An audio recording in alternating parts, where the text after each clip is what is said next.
Hello, and thank you for tuning in to the Portland State University Studio MFA Remote Artist Talk series.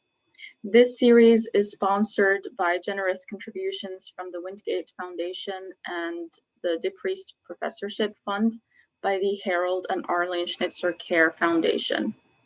We would like to start this event by acknowledging that Portland State University rests on the traditional village sites of the Multnomah, Cathlamet, Clackamas, bands of the Chinook, Tualatin and Kalapuya, Molalla, and many other tribes who made their homes along the Columbia River. We thank the descendants of these tribes for being the original stewards and protectors of these lands since time immemorial. We also acknowledge the systemic policies of genocide, relocation, and assimilation that still impact many Indigenous and Native American families today. We are honored by the collective work of many Native nations, leaders, and families who are demonstrating resilience, resistance, revitalization, healing, and creativity.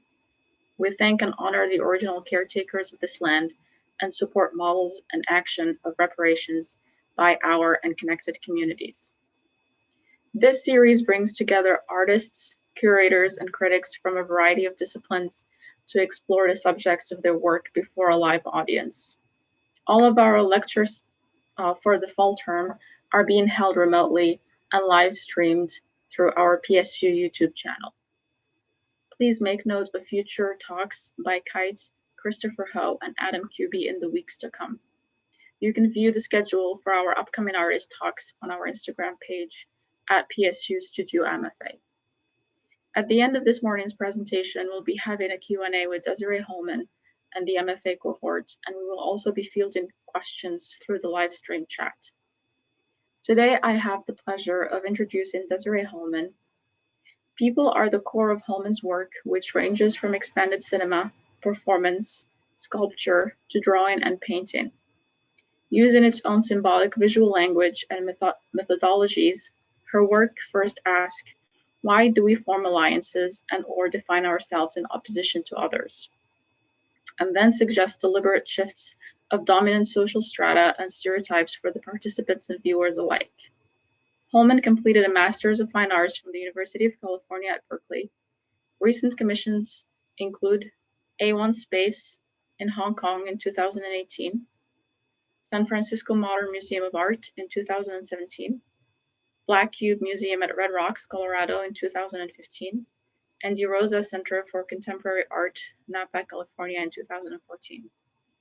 LA's Hammer Museum in 2009, Montreal's Centre des Arts Actuals SKOL 2016, and Berkeley Art Museum 2011 have hosted solo exhibitions of her work. Holman lives and works in Oakland, California. Thank you so much for speaking with us today, Desiree, and I'll let you take it from here. Thank you, Raja. Okay.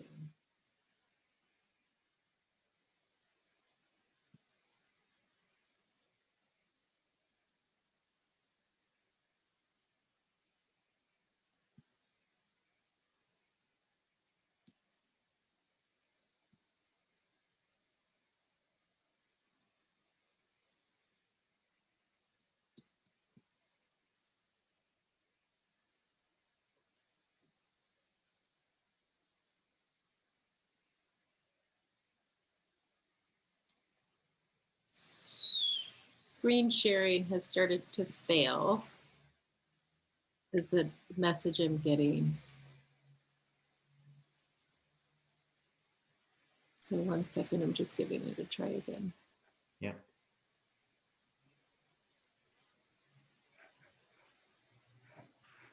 Is that working? Yes. Oh, cool. Great. Thanks for having me.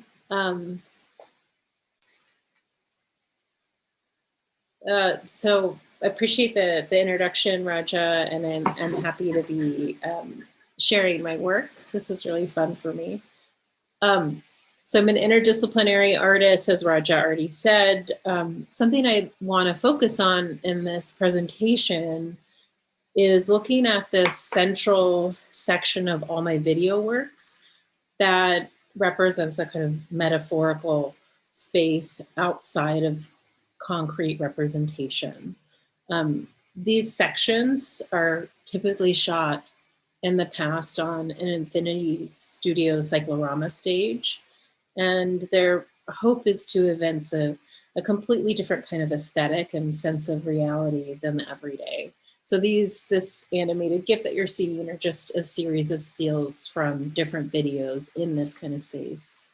So an Infinity Cyclorama studio stage has 2 to 3 large walls that are smooth, and it has a floor, and they're all seamlessly connected by a concave curve in the kind of joint between the floor and the wall.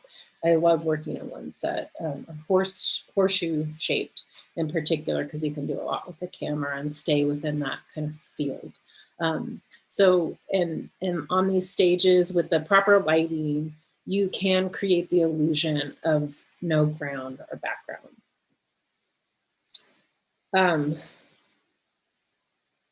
So trying to work with a team that will help me light the videos in such a manner that allow me to partially or fully isolate the foreground subjects from the background and superimpose subjects over other imagery, and to start a dialogue there. This is a specialized technique I use to create different colored outlines around the body of the performers that you saw in the last images. And the color of the outline is derived from the paint of the stage.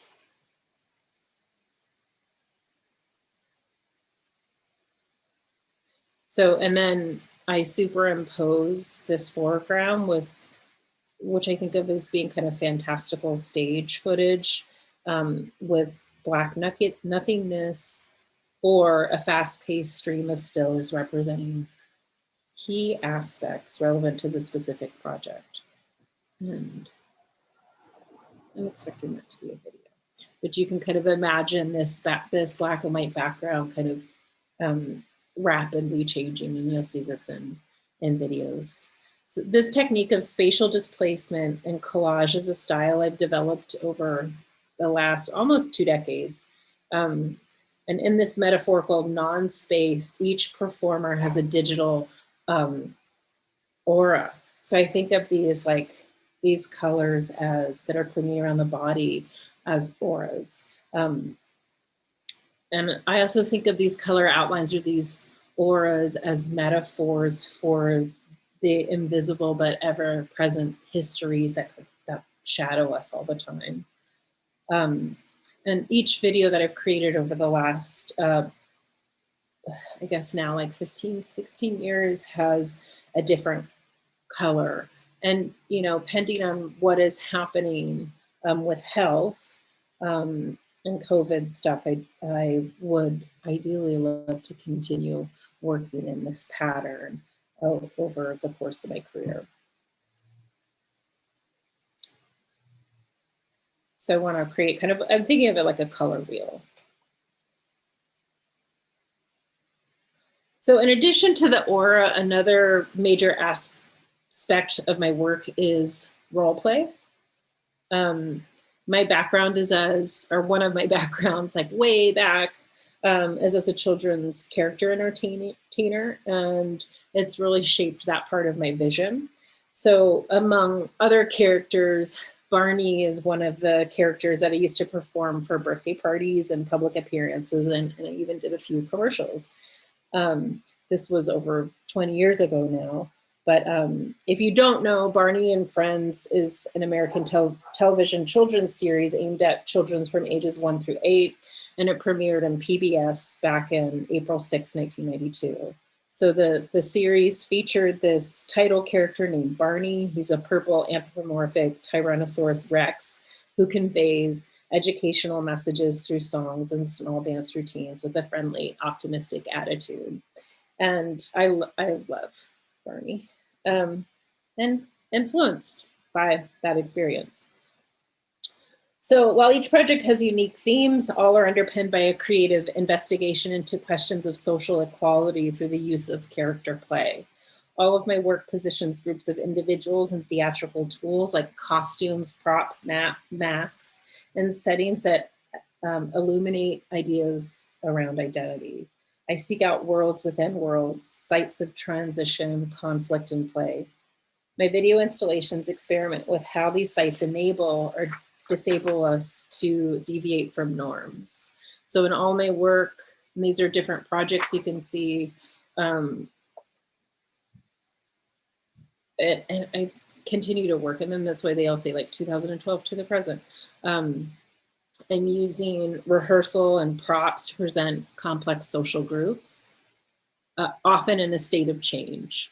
My brand of identity play focused artwork is often multisensory, expressed in various media, including public art, performance, video, photography, as well as painting and drawing. And most recently, I've been working in ceramics. I'm often incorporating traditional objet d'art gallery works with my performance. And that diversity for me, the diversity of the output that I have mirrors my interest in creating worlds within which the work exists, and also working within and beyond the gallery cube. This kind of is a key, this next sentence is really a key thing for me. All my projects are approached through research in a variety of fields, resulting in a rich expansiveness in thought and methodologies. I'm more interested in query and plurality than inert opinion or belief. So that's to say, I don't really make these projects strictly from a first person point of view, where this is like my agenda or my belief structure. It's more analytical than it is critical for me. Yeah. So the first project I am sharing is from 13 years ago, and in its current form, it exists as a 3-channel video installation, a series of drawings. So thematically, this project deals with the hypnotic aspect of the moving image, TV representation, and of family and media psychology and the quasi-experience in narrative fiction. The term magic window comes from the first ad campaign that sold TVs to the American public in 1939. And, you know, when I say representations of media and family, I'm really thinking about those representations in my youth and coming of age. So I was born in 1974. I'm not sure, but I imagine you guys are familiar with The Cosby Show and Roseanne. They've been in the, you may not have grown up watching them, but they have been in syndication. And obviously the lead protagonists have been in the media quite robustly in the last 7 years. So for this particular project, I cast performers to play the nuclear family members of each of the shows. And proceeded to make fabric and clay masks that were an amalgamation of my performer that I had cast and the original actor. So the results were this kind of rigid and fragile hybridized wearable portrait. It only fit that actor who was playing the character, and I would try to mold the top in clay after the performer. So this one references both the matriarch of Roseanne played by Roseanne Barr, and my performer. And this one is Cliff Huxtable, Bill Cosby, and my performer in that amalgamation. There's no single character here. Another concept that concerns me just in general throughout my work is Emmanuel Levinas's alterity or otherness, and the ability to distinguish between what is self and not self, and consequently to assume the existence of an alternate point of view. In this project, I'm also influenced by this fuzzy distinction between televisual and non-televisual realities, where normality in the two worlds is not the same. TV fictions become part of our oral culture, and parasocial interaction occurs when we respond to a media figure as though he or she were real, or when we feel like we have a relationship with that figure. And obviously this, you know, applies to more contemporary forms of narrative media and celebrityship. So in some sense, we don't just read or watch our stories, we live them. One of the last maybe major themes that kind of ties all the work together is dance. And that's a media I've been working with for several years. My interest in dance is seeing it as creating a liminal space when there are multiple dancers together. And this liminal is outside the normal life routines. And this is a concept from Victor Turner. As a creative coming from the world of visual art, of course, my work is embedded within visual language, but the dance aspect of my work is involved in action body language that happens only through movement and touch. And this particular image is part of a triptych. That one placed together is over 9 feet long. So these are the characters. The figures in these drawings are surrounded by the green outline, which the pictures are not that great, but if you look closely, you should be able to see the green outline. So I already mentioned that I think of them as auras, but I alternately also think of them as ectoplasm. So ectoplasm, you would see in spirit photography in the turn of the last century. It's a hypothetical and ethereal form of matter energy protecting a medium's body in a seance or trance. It can be a slime-like a substance associated with hauntings. And in this particular body of work where the auras are green, it feels even more like ectoplasm for me. And it also reminds me, I don't know if anyone else is in my age group, but if you saw Nickelodeon back in the day, like I think late 80s or early 90s, there was a station called Nickelodeon that was for kids, and they would like throw green slime on people.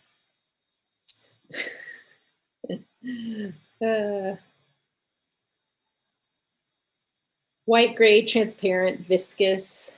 I'm talking about ectoplasm, resembles mucus. It's said to ooze from solid objects or mediums' bodies and coming from mucous membranes like the nose, the eyes, and the mouth, and usually takes form as a misty substance. This is a 2018 installation of the video work at SF MoMA. So in this case, each of the projections was about 4 to 5 feet wide. Here it is later in 2016, also at SF MoMA, and each projection here is about 10 feet wide.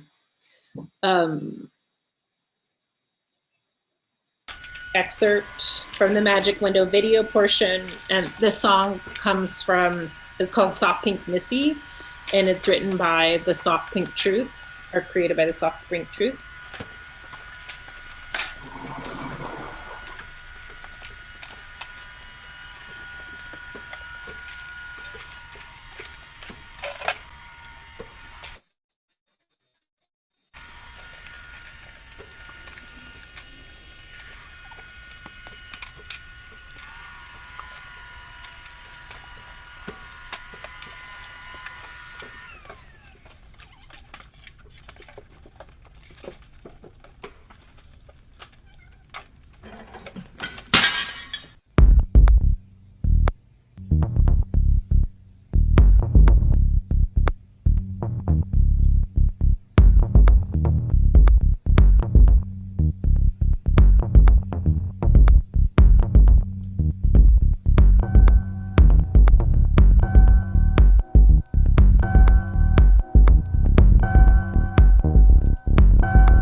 So next project, this is called Reborn. So in its current state, this is also a series of drawings in a 3-channel installation.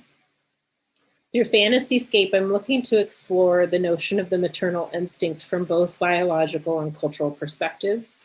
The work is connected to both the spirit of the fierce protectiveness and the sacred nature of motherhood, as well as its horrors.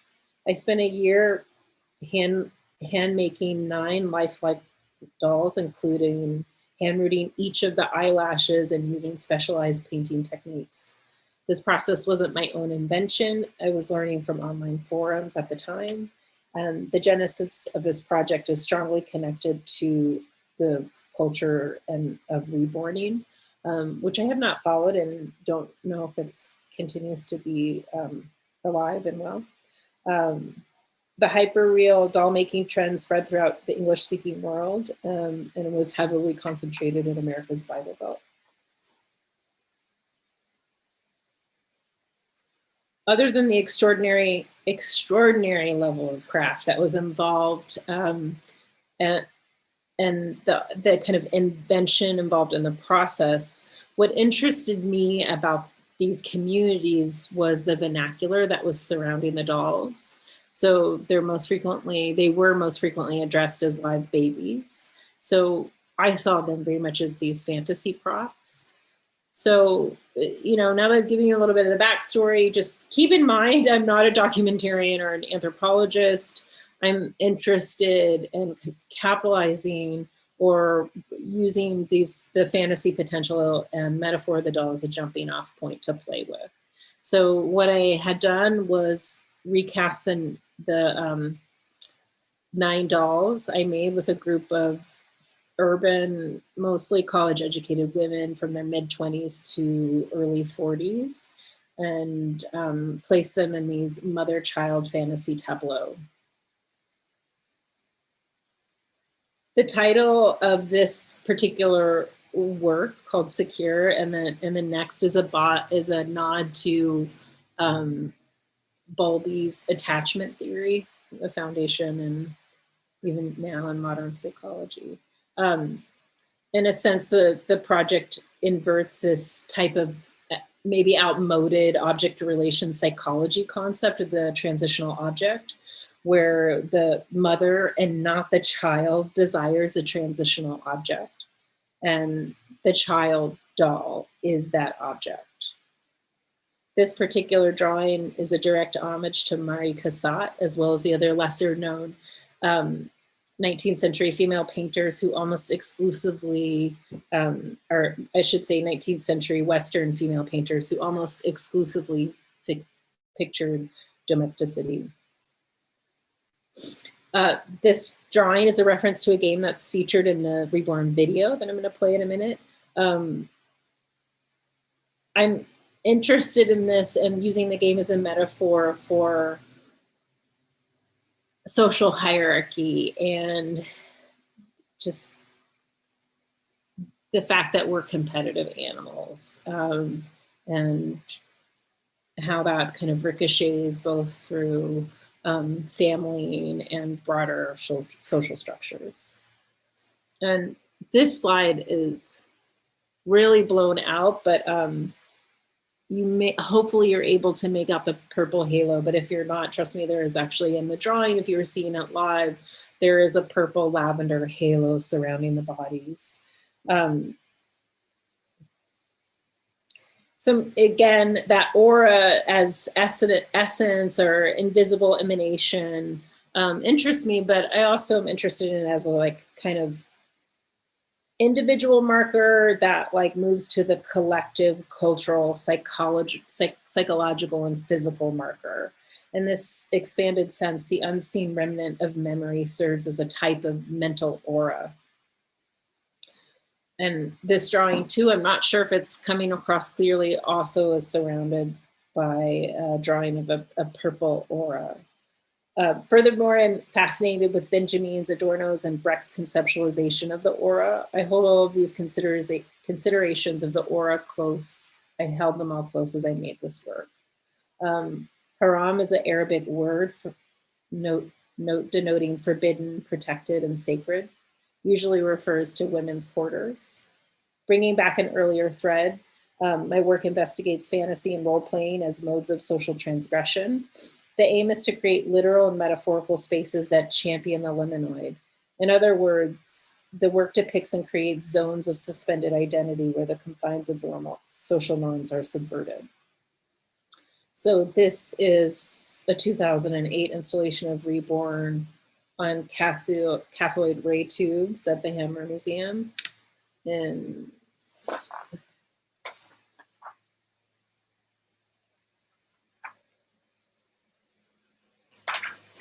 I'm just gonna go back to it. Okay, and some scenes that you'll see, some of the women are wearing a cover that resembles a ninja mask or a niqab and a superhero cape.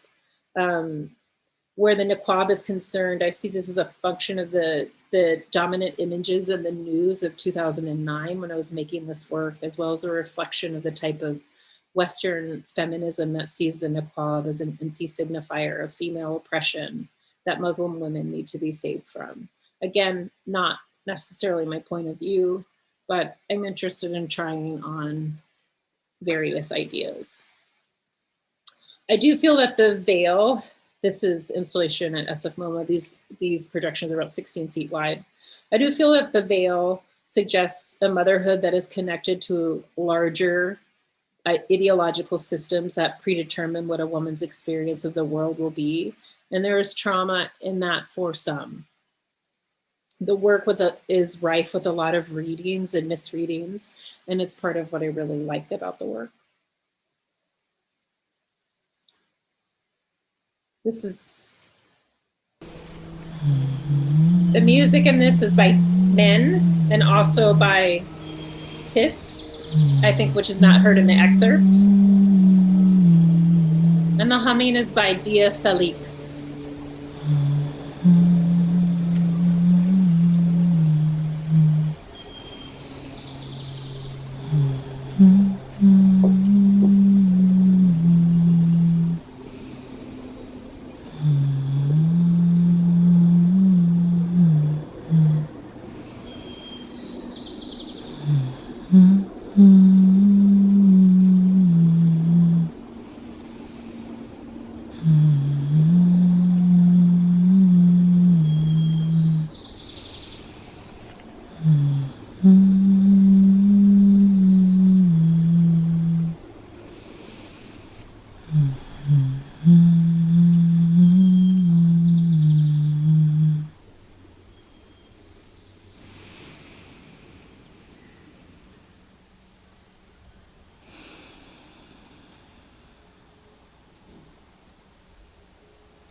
I'm not sure what you guys were getting on your end, but just a note that the audio and the video were not synced. That fell out of sync. Anyhow, you guys get the picture. So the next work is Heterotopias. And again, this is a 3-channel video installation and drawings. The title comes from the Foucault term from the 1967 lecture Des Espaces Autres of Other Spaces. It describes a space that is simultaneously physical or real and mental. So the example would be a phone call or the moment you see yourself in the mirror. Heterotopic spaces can be also, of course, accessed through the computer. And this entire project was organized according to concepts outlined by a social scientist, Irving Goffman. I was looking at his 1974 book called Frame Analysis, an essay on the organization of experience, which talks about how we might frame a situation ourselves and go in and out of frames. Thematically, the work is engaging with fantasy identity as transgressive modes of resistance against normativity and the complexities of the mind-body divide, and active participation in culturally shared fictions through role-playing games, both virtual and physical. For this particular project, I invited 9 player performers to invent their own characters that represented their own vision, both in virtual reality and in the physical realm. So in effect, each player played 3 characters, themselves, a virtual version of themselves as seen in this image, and the live cosplay version of themselves. So and there were 2 types of props, the virtual body and the physical character play. So and there was a LARP weapon. So so that was the virtual, this was the physical fantasy. So kind of the 3rd framework, the first being the everyday reality on the computer, and then the digital wireframe, and then the playing of the character. This piece called Middle World is a reference to both non-gender conforming identity as well as this term coined by Richard Dawkins to describe the realm between astro and quantum views. And in 2005, his TED Talk entitled Queerer Than We Can Suppose, The Strangeness of Science. And that's where I drew the title from. And I was interested in Dawkins as a Darwinist who only believes the physical world is real. Again, not necessarily my point of view, but I'm interested in hearing what he has to say and playing with it visually. So embodied and nobody comes from the interest in the complications of how we characterize humanity based on physicality. Again, here's a 9-foot-long triptych, similar to the one you saw in Reborn. And these are the characters. Some of the characters, I'll explain 3 of these because these are kind of fun. And I invited the character who's wearing the blue suit all the way in the far end. And when I asked him what kind of character he wanted to be, he said he wanted to be a gay chubby Tron / like cross with a gay member of KISS. And that's what we came up with. This middle character wanted to be a lesbian separatist like crone witch. Oh gosh, it's been a minute. This last character, she was some kind of like high fashion goddess. I don't remember exactly.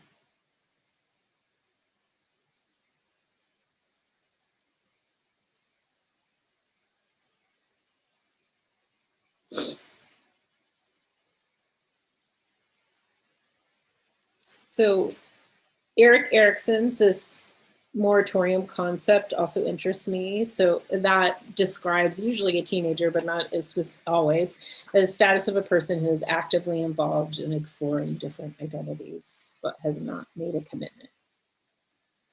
These next 4 works of papers are portraits of 4 of the characters from the project. They were created from the process of transforming the flesh and blood characters to virtual ones. So the basic pipeline in 3D modeling is modeler, texture, animator. The diffuse map is created by a texture. It's a skin that kind of wraps around the amateur created by the modeler. A physical analog, I suppose, would be to think of a bearskin rug being wrapped around the armature of a bear. These are just a couple of the characters.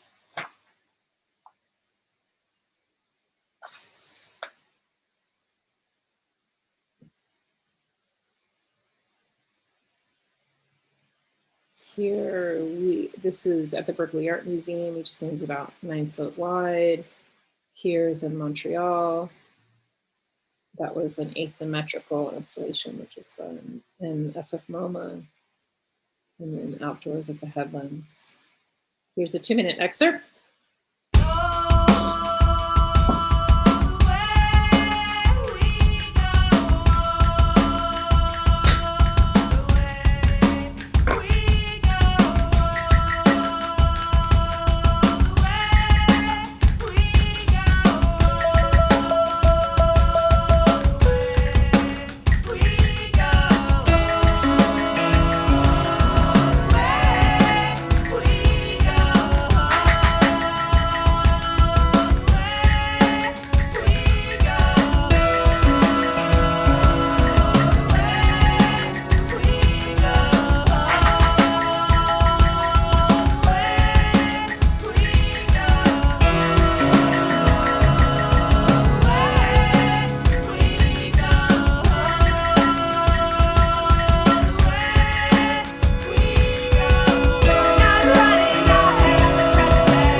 I'm going to move forward because I think the time is, I'm going long, and go a little bit shorter on this one.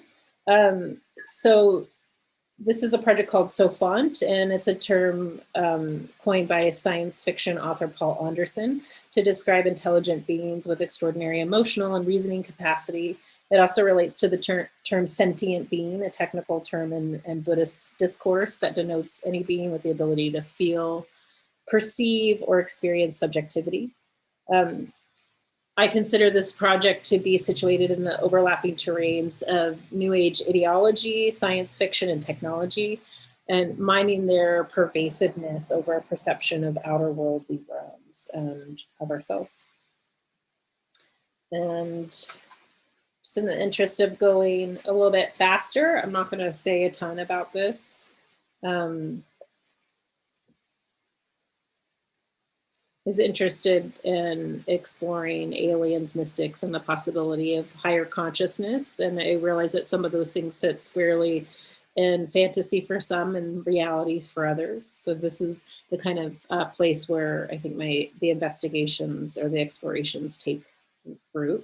So eventually this project kind of grew into 3 characters.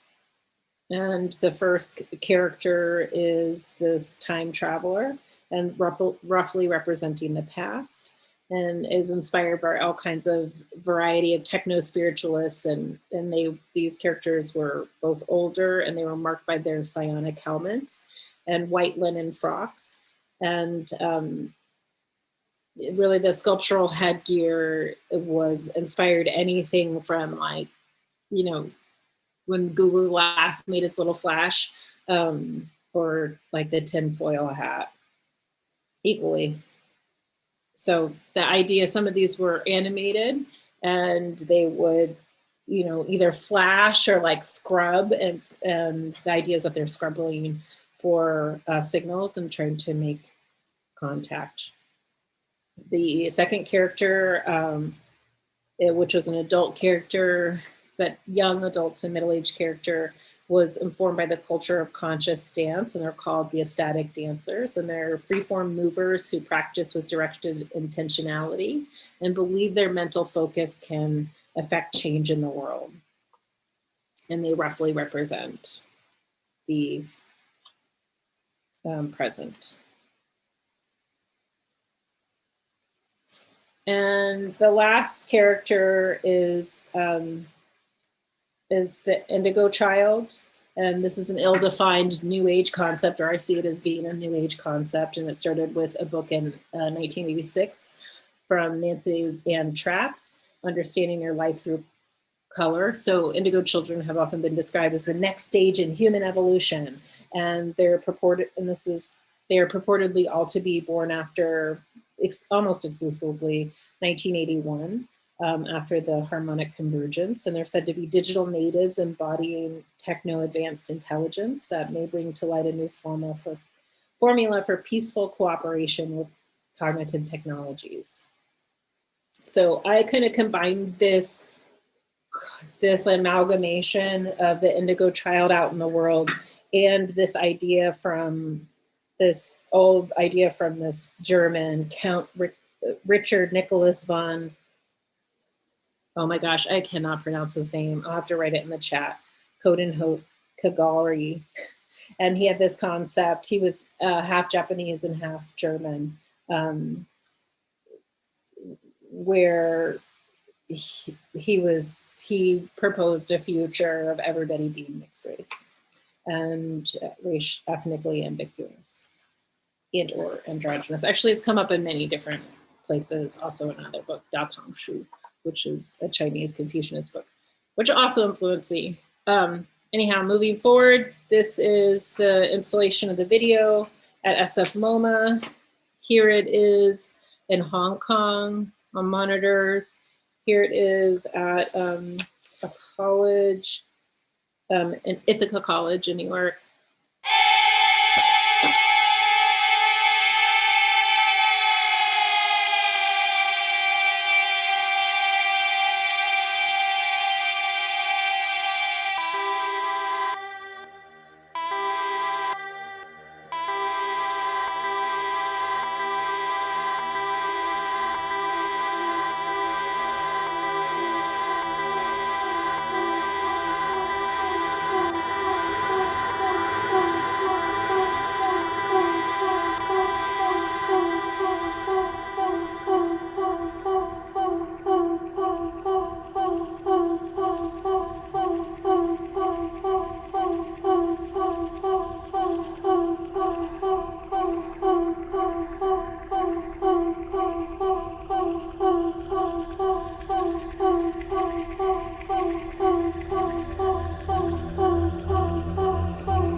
going to keep it moving forward in the interest of time.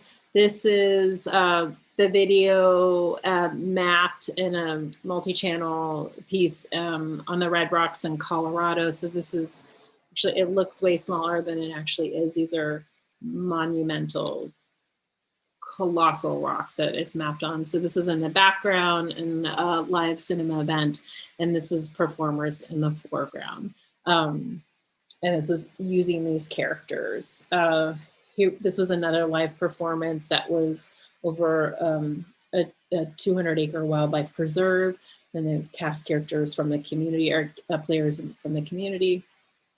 This was just an image from Sofont as a live cinema event called Sofont in Action. And it went over 5 floors of the SF MoMA, and it was a ticketed after-hour experience, and then a smaller version of it in Hong Kong. I would say with the videos, which I didn't mention before, they're really, really not meant to be seen on a computer screen like this. There's a ton of detail in the video, which really gets lost when I composite it on, the 3 channels into one screen. So you're like seeing such a fraction of what I think the work actually is. Anyhow, these are very informal snapshots of things I've been doing in the studio, and they're in some ways totally different, but they're also taken from vocabulary of things that I have done in videos and live performances with people. Not this specifically, sometimes they're taken from choreography, but there's a lot of things that I had choreographed, or just happened organically, or not. So I have really, at this point, not like hundreds, maybe south of 1,000, but getting close, of characters, and some of them are much more elaborate configurations. These are just snapshots of a very few of them, and some of them are quite a bit larger. Yeah, here's one with multiple characters, but this is like actually meant to go against the wall on a little shelf. Yeah. Okay. That is it. Thank you. I will stop this share now. Thanks, Desiree. So now I will ask the cohort to come back on screen. And if you would just like raise your Zoom hand to ask a question. I know that you all have prepared some questions ahead of time, so you can ask those, but then, if there are any new questions that have popped up for you, that would also be the time to ask, but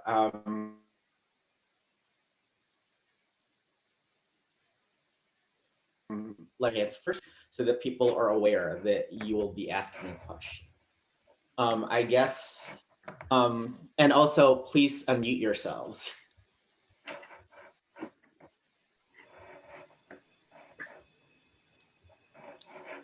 I guess I have a quick question to start with. So much of your work has to do with dance and movement, and it kind of reminds me of particular movements in the Bay Area, like with Anna Halprin, for example. And I guess I'm just kind of wondering, and I know that you studied art in the Bay Area and have lived there for some time. I was wondering, like, how does place inform what it is that you do?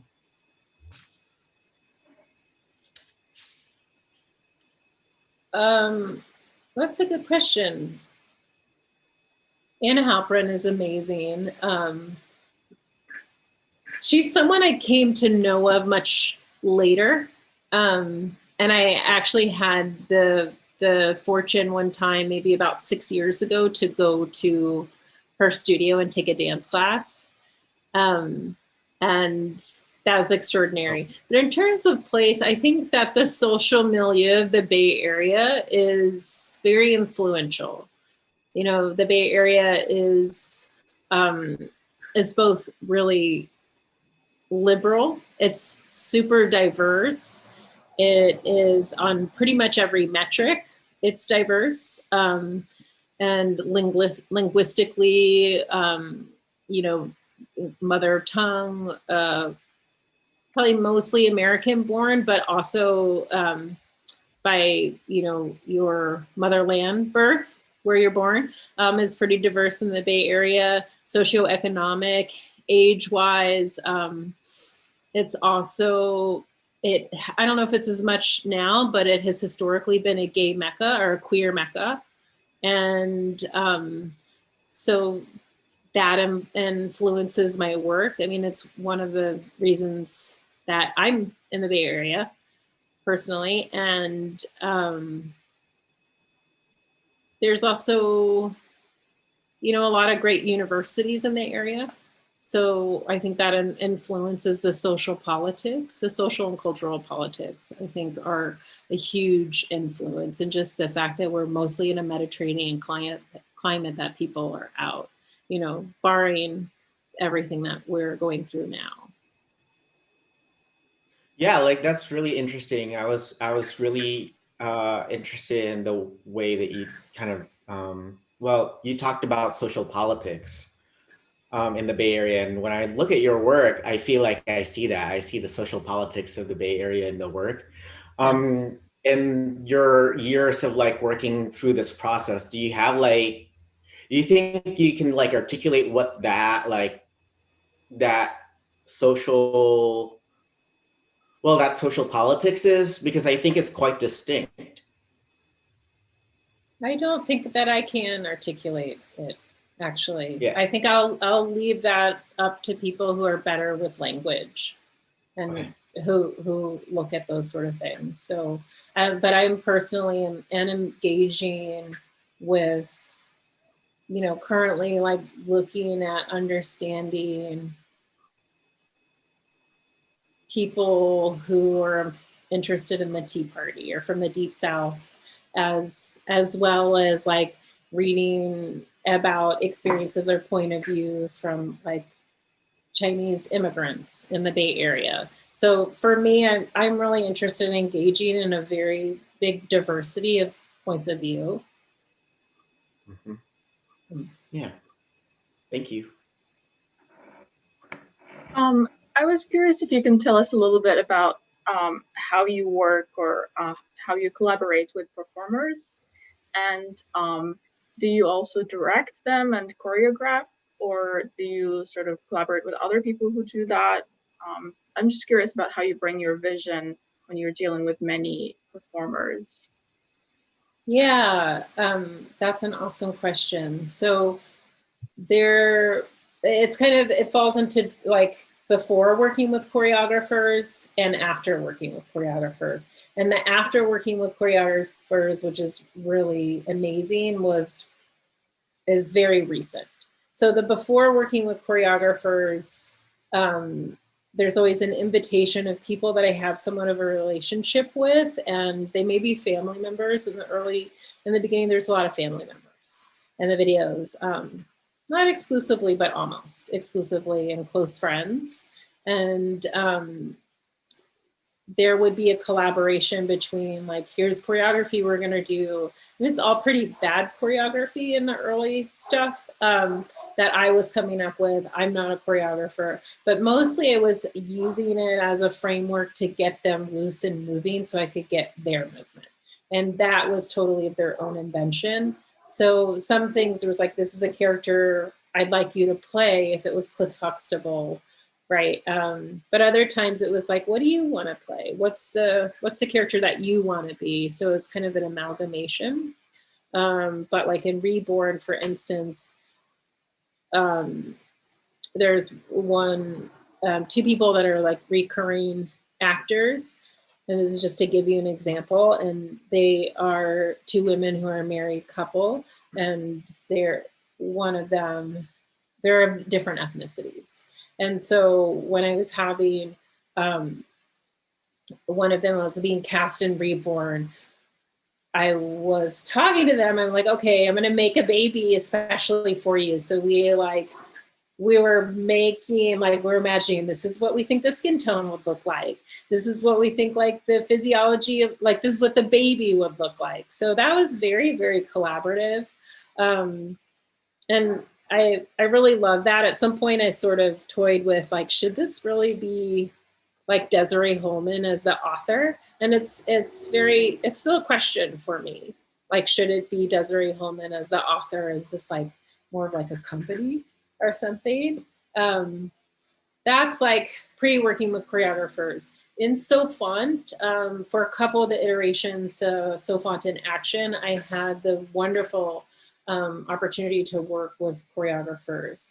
The SF MoMA one, for example, I worked with this woman, Sophie, Patricia Giron, and she's an old friend of mine, and I've always loved her work, and I was so honored to be able to invite her to do it. And as a matter of fact, probably literally the most gratifying moment I have ever had as an artist, which I'll share with you guys, which is a deeply personal moment that is still very humbling, is me like telling her my ideas of what I wanted to do in this rehearsal.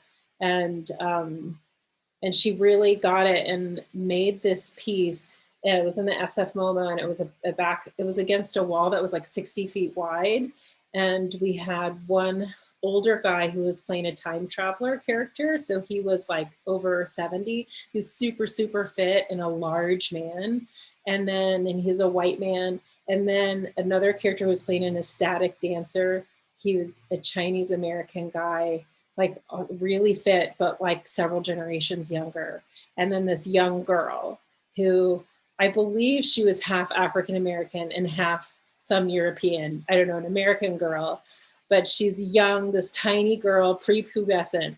And they did this incredible choreography that I might start to cry describing to you, that Patricia came up with, where they, the two men would bend and contort their body leaning against the wall to create almost like stepping stones for the girl. And she just like walked across them, and she would like stand on their hand, their head, their backs, like wherever, like if they put up their feet and they brace themselves against the wall. And it was in the live performance ultimately, but it was truly one of my most humbling and favorite moments that I ever got to create. And hardly no one saw it, but I was like, for me, I was done. I was like, I did what I wanted to do. Like, I love this. Yeah. Thank you. Mm-hmm.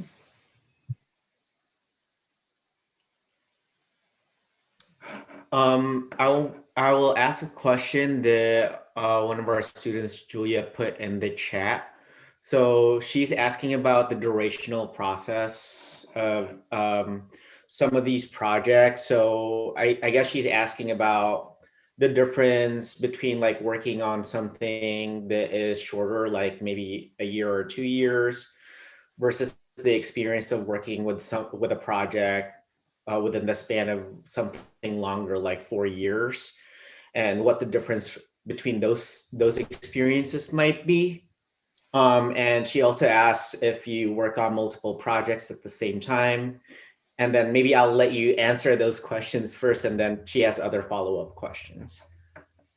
Yeah, I am finding them getting longer and longer. There's 2 major projects I didn't share with you guys that are more recent stuff that's just gotten crazy long. Like, I'm like, this will be a lifetime. And one of them involved reading, writing, and learning and becoming fluent in Mandarin.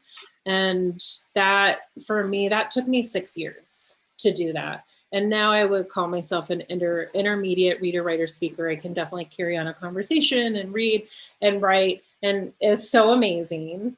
And I think I'll just be doing that project for the rest of my life, you know, to like stay good, especially to be able to like, to write is something I have to like practice a lot. And so I'm just like leaning towards these really long projects. I'm also doing another project that's requiring me to get my RN license. And so I'm currently in nursing school. And so that's a whole other project. That's like a really big conversation that it doesn't make sense to get into today given the time limitations, but I am super excited to do really long projects that for me can be really transformative. And to me, I guess the longer I'm able to go there, the more powerful, the more deeply transformative it can be.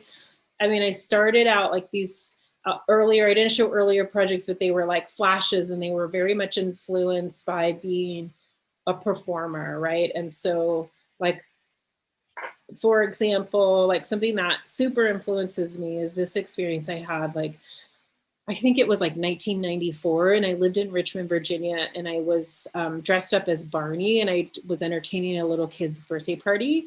And this little kid, like, I think he was turning 4 or 5, and it was just a very dismal situation when I went to the party. And the kid was crazy violent, was like cussing, was in like a huge fight.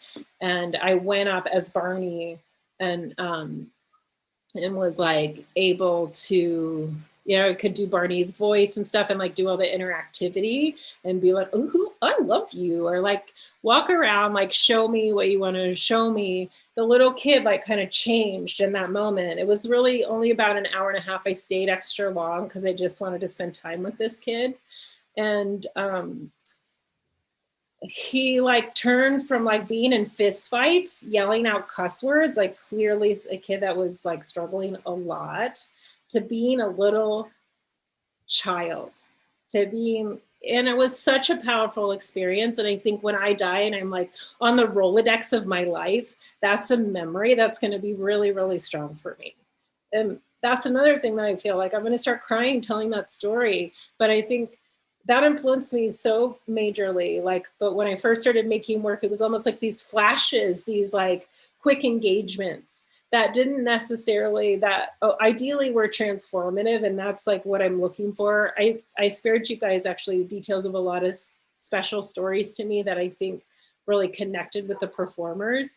And that's what I want to do. But that's what's fueling it, and the work. And it's just like over the years and the practice, the like those engagements, whether it was for me or other people or with a group of people, stopped being this kind of flash in a moment engagements to these more extended engagements that I think had more profound transformation. So just a concrete example would be for me learning to think in Mandarin, which was, you know, for me, it was a way that I, over time, needed to conceptualize metaphors for time and space totally differently.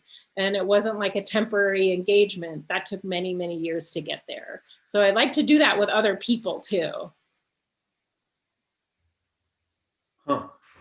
I mean, so Julia has another question in the chat, which is, and then I'll ask a follow-up question to that with regard to research, because I feel like there's so many interesting things in the stuff that you just said. But she asked about the magic window, where you kind of work with video and drawing. And she asked, you know, some of the drawings are based on frames of the videos. And if that's the case, why do you like working with a process of using both drawing source from video, meaning just like translating from one medium to another? And what is the added or possibly removed from that action? Yeah, I love this question. The magic window was the first time I really started working in drawing or illustration. And the only reason that I started doing it was because I didn't have money for photography. So the projects before that have been video and photography. And to be honest, I found the photography not always satisfying, but I just like couldn't deal with like printing. The magic window was very expensive for me to produce, and I paid for that out of pocket. And not something I do anymore, but something I had, you know, because it's not sustainable, but something I had done at the time. I was so passionate and driven to make that work. And I realized when I started to do it, and I needed these stills because I need the pause button. The way that that piece is edited, it's done with high key lighting. I use the editing style of sitcoms, which is already meant to push you into like kind of passive viewership. And we're like a little already like unconsciously coded to read that type of work. And I wanted moments of like more reflection. Like, let's pause on this. Let's look at this when there's like these rapid succession, 3 screens and sometimes images just flashing at you so quick that you can't even stay with it. So the like stopping, the pause button would allow a moment of reflection or like a spotlight. And the drawing ended up giving me something really fascinating because I was making all these things from hand, but I don't tend to show the costumes I make. They're all handmade. And a lot of them are really goofy and handmade, but they would take a long time for me to make. And I was thinking through my hands, this kind of like traditional way of artists making, you know, and it was really important to me to do that. And when I began to draw, particularly people, I was like, I can really savor them for a moment. I can study the like divot in between the bottom of their nose and the top of the lip for a long time. Like I can really sit on these people or these characters, you know, metaphorically, and savor it. And it introduced this like romantic, like handwork back into the like the world, which for a lot of people, at least at the time, I don't think people as much are struggle with video art, but I do think at the time that it was distancing for a large audience, video work. It wasn't in the popular vernacular of what fine art should be. And there's a little bit of a like window of invitation and through the drawing, I think. So, yeah. Yeah, and I guess that gets me to my follow-up question, which is like you kind of pull from so many different things. It feels like you're just a sponge that's like absorbing from different trajectories. Like you pull from theory, you pull from like it seems like wiki knowledge, but also like pop culture, and also thinking about histories and stories of people. But also from life, like thinking about being an RN and then like pulling that as part of like your like overarching practice. Can you talk about like the things that you gravitate towards and why you gravitate towards those things? Yeah. Okay, let me use the learning, the like Chinese stuff, this project, which I didn't share. I started learning Mandarin like 8 years ago. And I started doing it for fun, and I thought like, oh my God, this is amazing. The first time in my life I have a hobby that's not art related. This is awesome. I'm going to do something else. This is great. I always like kind of have my head up my butt, like thinking about art all the time. And like, this is the whole world to me is art. And I was really, it felt really good actually as like a middle-aged person to like do something else when I had been obsessed with this one thing my whole life. And about a year into it, I realized like, oh, wow, there's a reason I am so into this class and being here in particular is the class. And part of it had to do with the fact that the people I was meeting with were like this really diverse group of people. And we were meeting 2 times a week, weekly, and getting really close, but we were always meeting in trying to speak Mandarin. And not everyone even had English as a mother, they were not all fluent in English. Let me say that. So they definitely didn't have necessarily English as a mother tongue, for sure. That I was in the minority in that case. But I realized really quickly that this was going to be, after that this was going to be art. And what I was compelled by was this liminal type of space where I was becoming a really good friend with this like older conservative woman from Hong Kong, for example, that I might not ever have access to.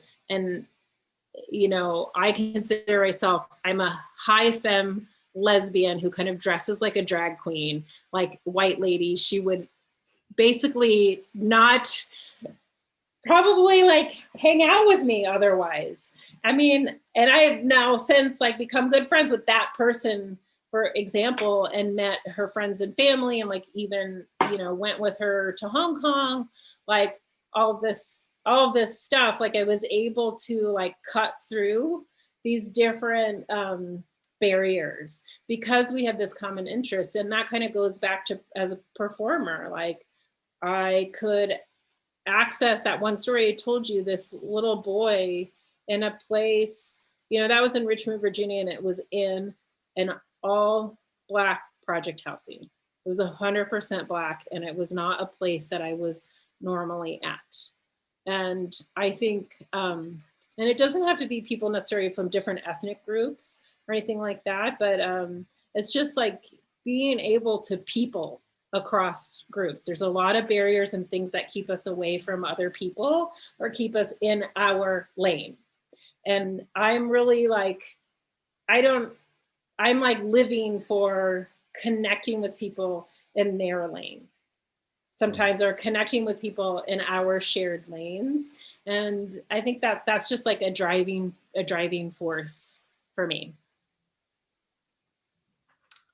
Thanks for that. That's beautiful. I'm going to ask one last question from Darby, and then I'm going to leave it to the students to ask their questions. But Darby asks, when you're deciding on a particular idea between a performance or a video, what are indicators that the work would be better served as a performance or better served as a video, or a video with performance?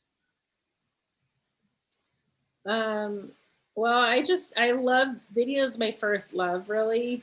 Video, like I don't really want to be in front of the video, or I wasn't too excited about performance, to be honest.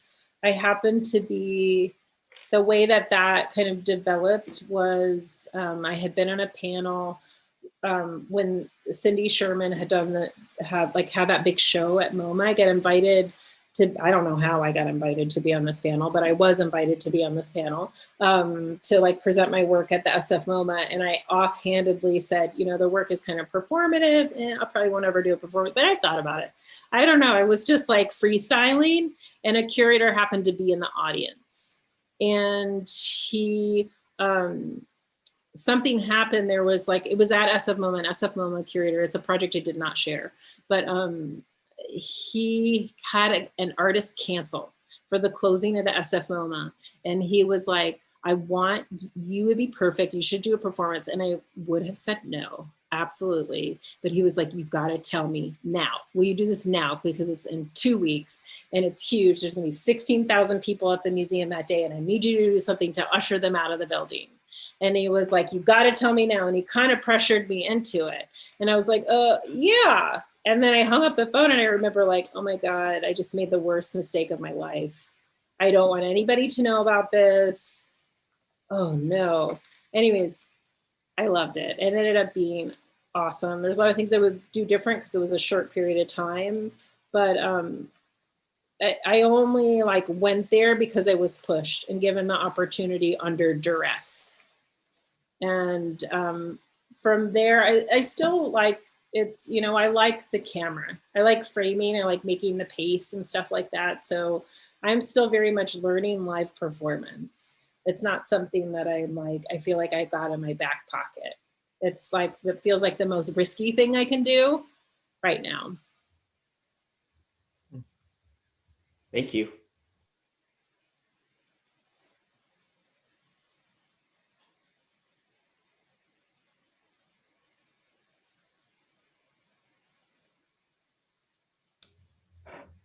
Is anyone going to ask questions? I know you guys have some listed down.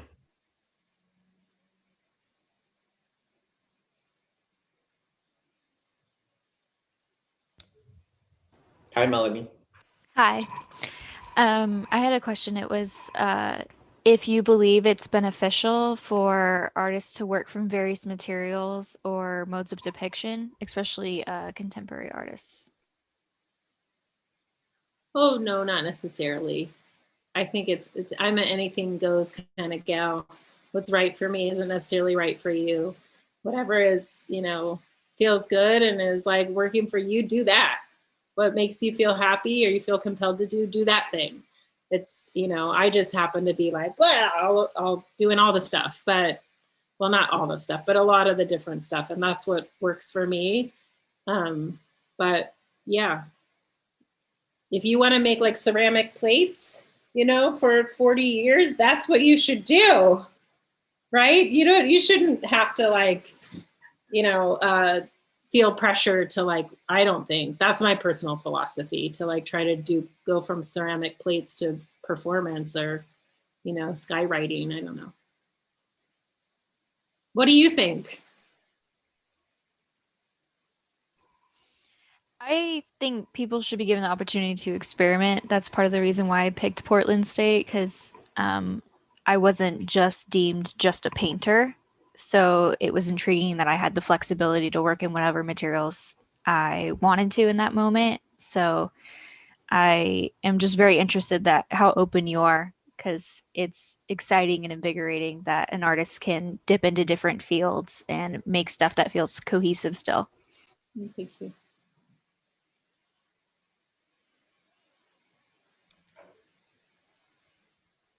Ralph, what do you think about that? I'm like really, I mean, yeah, like whatever you can groove on. I mean, we're in a world that's completely being destabilized, where we're kind of like realizing there's like things that have been promised to us, or like things that we've conceived of as reality is no longer reality, right?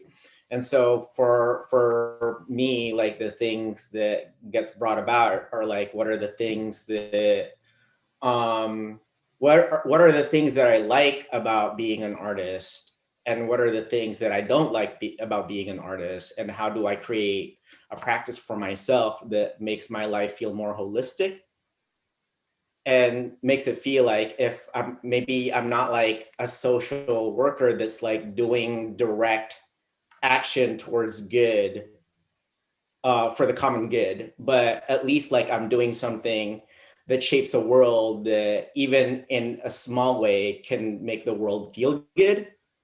But that's just me. That's that's who I am as an artist, and I'm sure that, you know, the beauty of it is that there's like a number of artists out there that conceive of being an artist is different, and so it's like it's just a matter of like trying to figure out, okay, how do we sort of like talk about what art is given how amorphous it is.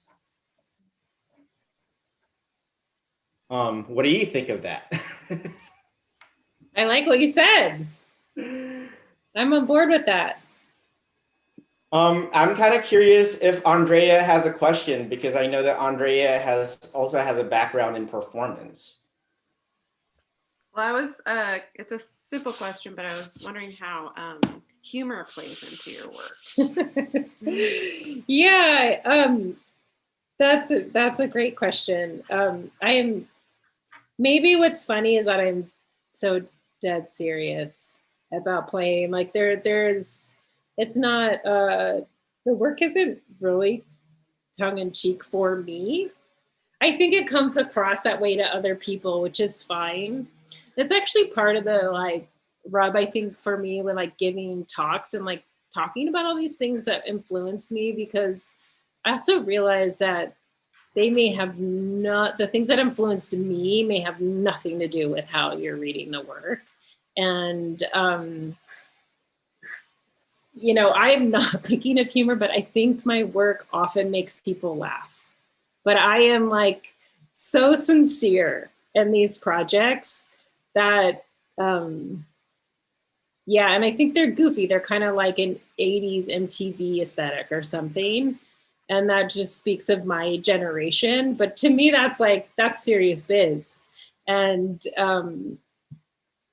yeah, I'm fine. I'm happy with that, actually. If it makes people laugh or brings them joy in that kind of way, it's all good.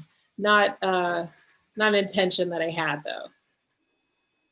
I have a follow-up question to that. So do you not feel maybe pressure to present the work so that people can maybe understand it, or it feels like, or they can see how you're thinking, or what?